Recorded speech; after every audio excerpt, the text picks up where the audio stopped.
Dear students, मैं doctor पूर्णिमा Dixit BSc part third में आज हम बायो इनऑर्गेनिक केमिस्ट्री जैव अकार्बनिक रसायन पढ़ने जा रहे हैं।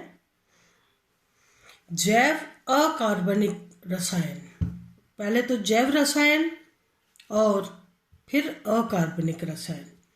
जैविक तंत्रों में विभिन्न तत्वों से बने पाए जाने वाले यौगिकों का अध्ययन जैव रसायन के अंतर्गत किया जाता है।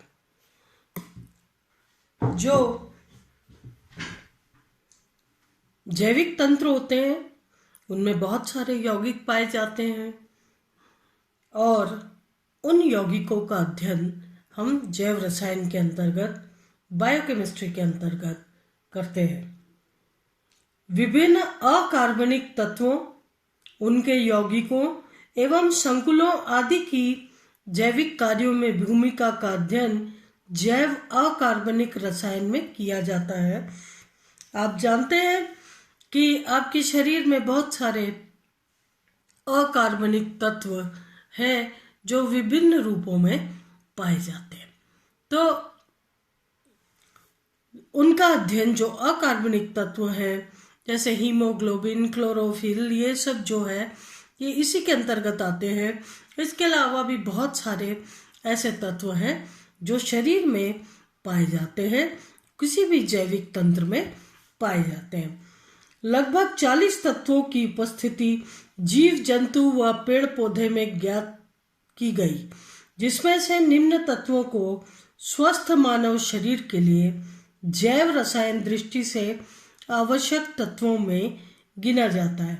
अब हम हर जगह, तो हर जैविक तंत्र में अध्ययन न करके मानव जो स्वास्थ्य है, स्वस्थ मानव शरीर के लिए जो तत्वों की आवश्यकता होती है उसके बारे में पढ़ रहे हैं। तो निम्न तत्वों को स्वस्थ मानव शरीर के लिए जैव रसायन दृष्टि से आवश्यक तत्वों या एसेंशियल एलिमेंट्स में गिना जाता है। जैसे धातुओं में देखा जाए, सोडियम, पोटेशियम, कैल्शियम, मैग्नीशियम। आपने बहुत सारे विटामिन खाए होंगे, बहुत सारी दवाइयाँ खाते हैं, आप पाते हैं उसमें किसी में sodium, potassium, calcium, magnesium present है। बाकी भी तत्व जो है इसी तरीके से मल्टीविटामिन वगैरह में प्रेजेंट रहती है और हमारे शरीर के लिए आवश्यक रहती है। तो धातुएं कौन सी? Sodium, potassium, calcium, magnesium, aluminium, vanadium, chromium, manganese, iron, cobalt, nickel, copper, zinc, cadmium, mercury, molybdenum, tungsten और आर्सेनिक। इसके अलावा अधातुएं carbon, hydrogen, nitrogen, oxygen, sulphur, phosphorus, silicon, selenium, fluorine, chlorine, bromine, iodine. ये अधातुएं जो कि एक स्वस्थ मानव शरीर के लिए जैव रसायन दृष्टि से आवश्यक तत्व है। किसी तत्व को आवश्यक निम्न आधार पर माना जाता है। उसके बिना शरीर, कोई जीव उस तत्व के बिना न तो विकसित हो सके न ही जीवन चक्र पूर्ण कर सके। आवश्यक का मतलब क्या हुआ कि कोई भी जीव उसके बिना न तो विकसित हो सके और न ही जीवन चक्र पूर्ण कर सके। उस तत्व को अन्य किसी तत्व से विस्थापित न किया जा सके। जैसे ब्लड में आयरन होता है, उसको किसी और तत्व से विस्थापित नहीं किया जा सकता। इसीलिए उस तत्व को, ऐसा तत्व जिसे अन्य किसी तत्व से विस्थापित न किया जा सके, ये आवश्यक तत्व कहलाते हैं। वह तत्व जीव की उपापचय क्रिया, मेटाबॉलिक एक्टिविटी में सम्मिलित हो तथा जीवन क्रिया को प्रभावित करता हो या करती हो।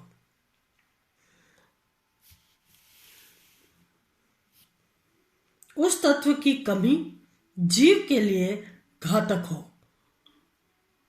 ऐसा तत्व जिसके बिना शरीर काम नहीं कर सकता, चल नहीं सकता, यानी आवश्यक हो उसके बिना, उस तत्व की कमी जीव के लिए घातक हो। तो इस तरीके से जीवों में उपस्थित विभिन्न तत्वों की अधिकता का क्रम, तत्व उन तत्वों की पृथ्वी तल या समुद्र में उपस्थित मात्रा के क्रमानुसार नहीं होता। ऐसा नहीं है कि पृथ्वी में जो तत्व ज़्यादा मिलता है शरीर में भी वो तत्व ज़्यादा मिलेगा, ऐसा नहीं होता है। क्रम अलग अलग होते हैं। अनेक तत्व जो प्रकृति में बहुत कम मात्रा में पाए जाते हैं, जैव प्रणाली में अधिक महत्वपूर्ण होते हैं। अगर देखा जाए तो इन तत्वों को दो समूहों में बांटा गया है।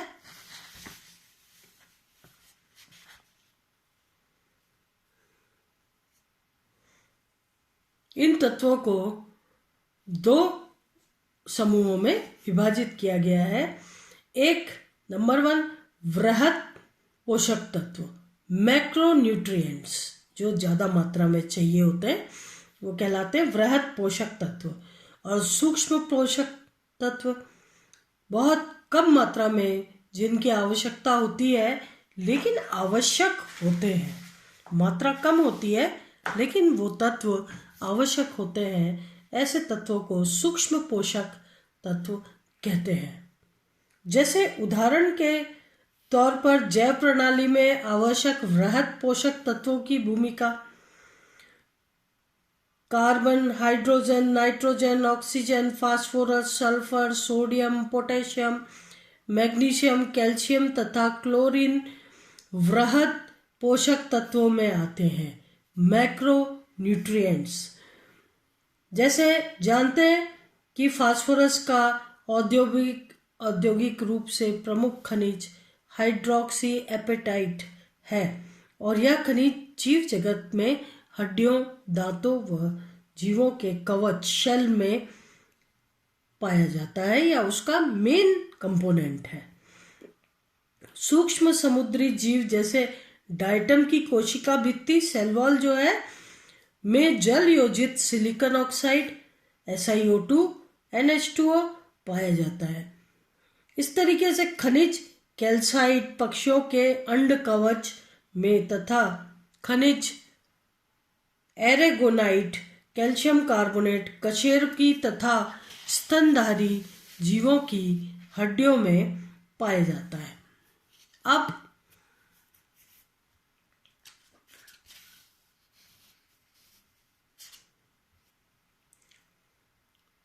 यहाँ पर देखें हम तो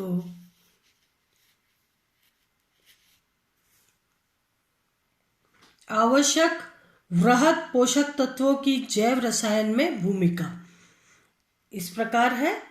सोडियम पोटेशियम, सोडियम पोटेशियम कशेरुकी जीवों वर्टिब्रेट्स के रुधिर प्लाज्मा ब्लड प्लाज्मा में उपस्थित आयनों में सोडियम आयन प्रमुख है। आपने सोडियम पोटेशियम पंप भी पढ़ा है। तो वर्टिब्रेट्स के जो ब्लड प्लाज्मा है उसमें सोडियम आयन जो है वो सोडियम आयन प्रमुख है, जबकि साइटोप्लाज्मा कोशिका द्रव साइटोप्लाज्मा का प्रमुख आयन पोटेशियम है। ठीक है, ब्लड प्लाज्मा में तो सोडियम आयन और साइटोप्लाज्मा या कोशिका द्रव साइटोप्लाज्म प्लाज्मा का मुख्य आयन है पोटेशियम। इनका जैव प्रणाली में निम्न कार्य है। सोडियम आयन शरीर में पदार्थों के परासरण दाब ऑस्मोटिक प्रेशर को बनाए रखकर शरीर से तरल पदार्थों की अधिक हानि को रोकता है। ठीक है, शरीर में सोडियम आयन जो है ऑस्मोटिक प्रेशर को बनाए रखता है और इस तरीके से शरीर से ज़्यादा तरल पदार्थ जो हैं उनकी हानि न हो पाए। ये आयन जल संतुलन को नियंत्रित कर शरीर में आवश्यकता अनुसार वितरित करने में सहायक होते हैं। आप जानते हैं हमारा शरीर जो है 70% जल से मिलकर बना हुआ है। ये आयन जो है यानी सोडियम आयन और पोटेशियम आयन जल संतुलन को नियंत्रित कर शरीर में आवश्यकता अनुसार वितरित करने में सहायक होते हैं। छोटी आंत मतलब स्मॉल इंटेस्टाइन से ग्लूकोज तथा गैलेक्टोज के अवशोषण तथा एमिनो अम्लों के अवशोषण में सोडियम आयनों की मुख्य भूमिका है। सोडियम आयन जो है छोटी आंत से ग्लूकोज तथा गैलेक्टोज के अवशोषण तथा एमिनो अम्लों के अवशोषण में इनका प्रमुख रोल होता है। ये आयन हृदय गति को प्रारंभ करने तथा नियंत्रित करने में सहायक है। सोडियम आयन जो है हृदय गति को प्रारंभ करते हैं और उनको नियंत्रित करते हैं। शरीर में प्रोटीन के जैव संश्लेषण में पोटेशियम आयन की प्रमुख भूमिका है। शरीर प्रोटीन से मिलकर बने विभिन्न प्रकार के प्रोटीन पाए जाते हैं, तो ये प्रोटीन के जो जैव संश्लेषण में पोटेशियम आयन की प्रमुख भूमिका है। शरीर कोशिकाओं में अम्ल क्षार संतुलन में पोटेशियम आयन सहायक होते हैं, यानी शरीर में जो पीएच बैलेंस है उसको पोटेशियम आयन बनाए रखते हैं। इसके अलावा नंबर 3 पे मैग्नीशियम आयन। मैग्नीशियम आयन जो है आपने पढ़ा सोडियम आयन, आपने पढ़ा पोटेशियम आयन, उनके कार्य पढ़े। अब तीसरा मैग्नीशियम आयन। मैग्नीशियम क्लोरोफिल का एक महत्वपूर्ण संघटक है। हम जानते हैं क्लोरोफिल जो है उसके सेंटर में मैग्नीशियम आयन होता है और क्लोरोफिल की जो रिंग्स है वो मैग्नीशियम के चारों तरफ क्लोरोफिल की जो रिंग है वो मैग्नीशियम आयन के चारों तरफ एक बड़ी रिंग में मैग्नीशियम रहता है जिसे क्लोरोफिल कहते हैं। पोरफायरिन रिंग के मध्य में मैग्नीशियम उपस्थित रहता है। तो मैग्नीशियम क्लोरोफिल का एक महत्वपूर्ण संघटक है तथा फॉस्फेट स्थानांतरण एंजाइम के सक्रियण में मैग्नीशियम आयन अनिवार्य है। फॉस्फेट स्थानांतरण, फॉस्फेट हमारे शरीर के लिए आवश्यक तत्व है और इसके स्थानांतरण एंजाइम के सक्रियण में मैग्नीशियम आयन अनिवार्य है। जो एंजाइम फॉस्फेट का एब्जॉर्प्शन करता है और उसे फॉस्फेट जहां आवश्यक है वहां ले जाने तक में जो स्थानांतरण में एंजाइम होता है वो मैग्नीशियम की उपस्थिति में सक्रिय होता है। यह एंजाइम जीवों की ऊर्जा उत्सर्जन होने वाली जैव रासायनिक प्रक्रियाओं में भाग लेता है। मैग्नीशियम बहुत आवश्यक है जीवों की ऊर्जा उत्सर्जन होने वाली, मतलब जो आपके जीवों के अंदर ऊर्जा स्टोर है उसको जैव रासायनिक प्रक्रियाओं के द्वारा ऊर्जा में कन्वर्ट करने में मैग्नीशियम की आवश्यक भूमिका है। शरीर में कार्बोहाइड्रेट के उपापचन में आवश्यक आयन है। मैग्नीशियम कार्बोहाइड्रेट के उपपाचन में आवश्यक आयन है। शरीर की तंत्रिकाओं में वैद्युत आवेग के प्रवाह के लिए भी आयन आवश्यक है। शरीर की तंत्रिकाएं नर्वस सिस्टम में विद्युत आवेग, जैसे ही विद्युत आवेग क्या ले जाता है, सेंसेशंस को ले जाता है। इन सेंसेशंस के आवेग के प्रवाह के लिए भी आयन आवश्यक है। कौन सा आयन? Magnesium ion. अब कैल्शियम आयन की बात करें हम तो आप सभी जानते हैं कैल्शियम से हमारी हड्डियां मिलकर के बनी हुई हैं। तो कैल्शियम जो है ये बहुत ही आवश्यक तत्व है। प्राणियों में हड्डी, दांत तथा सींग में कैल्शियम का महत्वपूर्ण योगदान है। रक्त के जमने कोएगुलेशन में आवश्यक है, बहुत इम्पोर्टेंट है, रक्त को जमने में आवश्यक है। और दांत, हड्डी, ये तो हम लोग नॉर्मल कोर्स में भी जानते हैं कि हड्डियों में, दांत में, इन सब में कैल्शियम की महत्वपूर्ण योगदान है। रक्त के जमने में आवश्यक। शरीर में कैल्शियम आयनों की कम सांद्रता से जलन उत्पन्न करने वाली बीमारियां हो जाती हैं। तो कैल्शियम आवश्यक है, नहीं तो जलन जैसी प्रक्रिया महसूस होती है। मांसपेशियों के संकुचन में कैल्शियम आयनों की विशेष भूमिका है। इनके कॉन्ट्रैक्शन में भी कैल्शियम की विशेष भूमिका है। मछलियों तथा एम्फीबिया समूह के जीवों की मांसपेशियों में पाए जाने वाले प्रोटीन पार्वल ब्यूमिन में कैल्शियम आयन होते हैं। जो मछलियों तथा एम्फीबियंस के समूह के जीवों की मांसपेशियां हैं, उसमें पाए जाने वाले प्रोटीन जो है पार्वल ब्यूमिन में कैल्शियम आयन उपस्थित होते हैं। लघु प्राणियां जैसे प्रोटोजोआ से मोलस्का में कैल्शियम कार्बोनेट पदार्थ शारीरिक संरचना को आधार प्रदान करता है। प्रोटोजोआ से मोलस्का में कैल्शियम कार्बोनेट पदार्थ शारीरिक संरचना को आधार प्रदान करता है। कोशिकाओं के अनुपयुक्त स्थान पर कैल्शियम के एकत्रित होने से पथरी बनना, गठिया, मोतियाबिंदु तथा धमनी दोष उत्पन्न हो जाते हैं।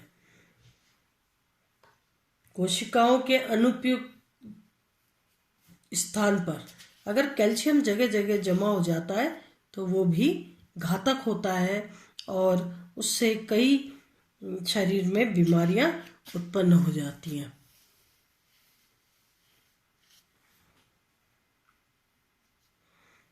तो इस तरीके से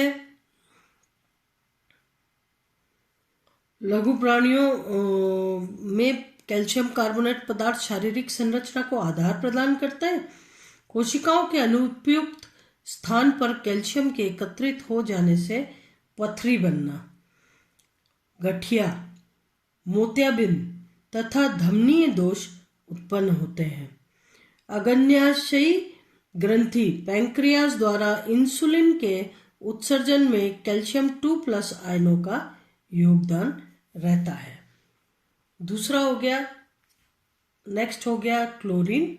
आपने पढ़ा सोडियम पोटेशियम, मैग्नीशियम कैल्शियम और पढ़ा क्लोरीन। अब क्लोरीन सोडियम क्लोराइड के प्रमुख संघटक आयन के रूप में क्लोराइड आयन प्राणियों में अम्ल क्षार साम्य बनाए रखते हैं।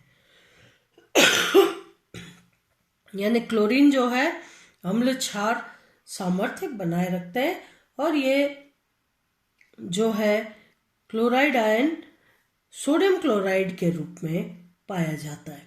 शरीर में जल संतुलन तथा परासरण दाब बनाए रखते हैं। सोडियम का भी यही काम है कि परासरण दाब यानी ऑस्मोटिक प्रेशर बनाए रखे, और चूंकि उसके साथ क्लोरीन भी जुड़ा होता है तो शरीर में जल संतुलन तथा परासरण दाब बनाए रखते हैं। आमाशय रस गैस्ट्रिक जूस में हाइड्रोक्लोरिक अम्ल के निर्माण में विशेष भूमिका है क्लोराइड आयन की। क्लोराइड आयन एमाइलेज एंजाइम का एक प्रमुख सक्रियक है। जो एमाइलेज एंजाइम है उसको सक्रियता प्रदान करता है क्लोरीन की उपस्थिति। इस तरीके से ये सभी हमारे जीवन में, हमारी शारीरिक क्रियाओं में जो है आवश्यक तत्व हैं, इससे आगे नेक्स्ट लेक्चर में पढ़ेंगे। आज यहीं तक, धन्यवाद।